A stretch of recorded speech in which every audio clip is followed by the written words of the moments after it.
Yani, kok kamu dari tadi batuk terus? Iya, kok batuk-batuk sih?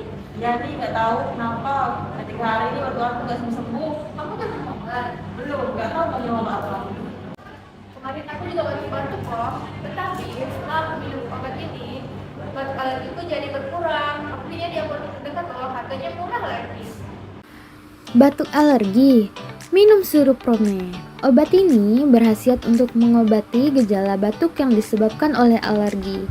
Penggunaan Suruprome tidak disarankan pada penderita yang hipersensitif terhadap salah satu komponen obat ini, penderita asma, wanita hamil, dan ibu menyusui. Efek sampingnya berupa mengantuk, sedasi, penglihatan kabur. Harga terjangkau. Obat tersedia di apotek terdekat.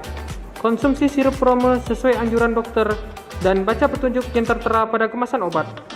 Jangan mengubah dosis tanpa berkonsultasi dulu dengan dokter. Jika sakit berlanjut, segera hubungi dokter.